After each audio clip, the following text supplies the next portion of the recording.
So now we'll start Chapter 10, Adventures of Toad. The front door of the hollow tree faced eastward was called at an early hour, partly by the bright sunlight streaming in on him, the exceeding coldness of his toes, which made him dream that he was in his own handsome room with the Tudor windows.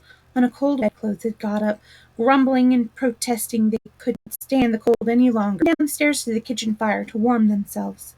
And he had followed on bare feet along those of icy, stone-paved passages, arguing and beseeching them to be. He would probably have been aroused much earlier, had he not slept for straw over stone flags, and almost forgotten the friendly feeling of thick blanket around his chin.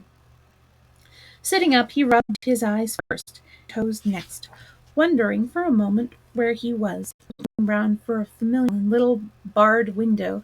Then, with a leap of the heart, remembered everything. His escape, his flight, his pursuit, remembered. First and best, he was free. Free! The word and the thought alone, worth 50 blankets. He was warm from end to end as he thought of the outside, waiting eagerly for him to make his triumphal entrance, him and play up to him, anxious to help him and to keep him company, as at all days of old before misfortune fell upon him.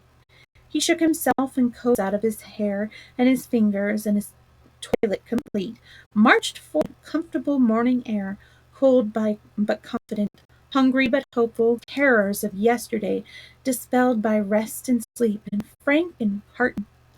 He had the world all to himself that early summer morning. As he threaded it was solitary and still, the green fields that succeeded to do as he liked with. The road itself, when he reached it, the that was everywhere, seemed like a stray dog to be looking anxiously for a companion. Toad, however, was looking for something that could talk, and tell him clearly which way.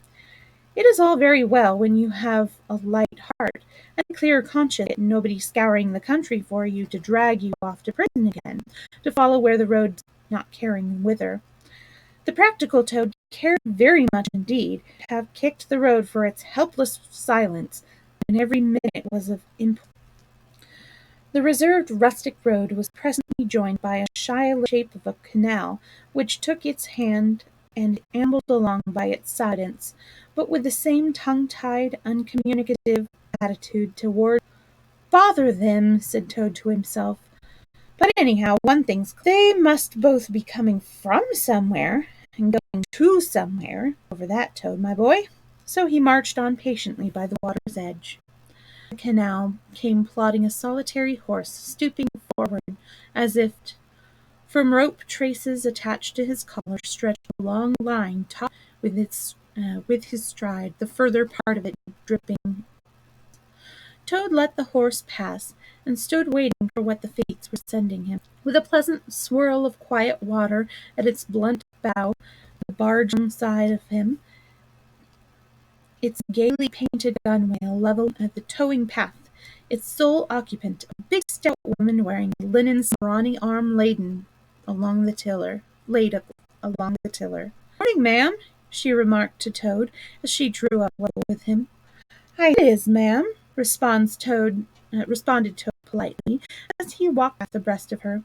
I dare say it is a nice morning to tell that not in some trouble like what I am.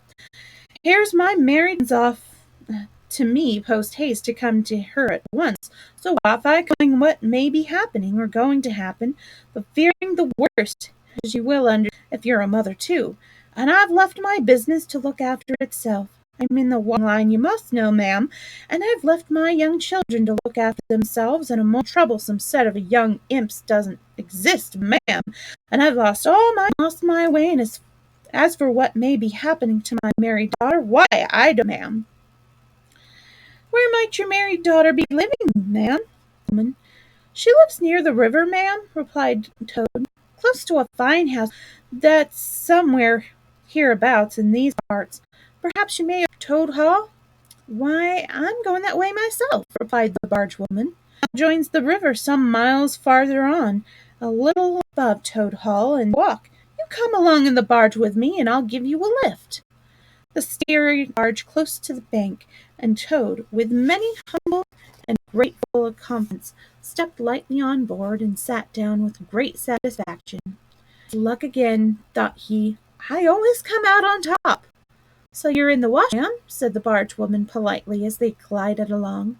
And a very good bit, I dare say, if I'm not making too free in saying so. Full country, said Toad airily. All the gentries come to me. What else if they were paid? They know me so well. You see, I understand my work thoroughly all myself. Washing, ironing, clear starching, fine shirts for evening wear. Everything is done under my own eye. You don't do all that work yourself, ma'am? Asked the barge woman respectfully. Oh, I have girls, said Toad lightly. 20 girls or thereabouts always to work, but you know what nasty little hussies, that's what I call them. So do I too, barge woman with great heartiness, but I dare say you set yours to rights. And are you very fond of washing? I love it, said Toad on it. Never so happy as when I've got both arms full in the washtub. Then it comes to so easy to me. No trouble at all. I reassure you, ma'am. What a bit of luck meeting you, observed the barge woman. Regular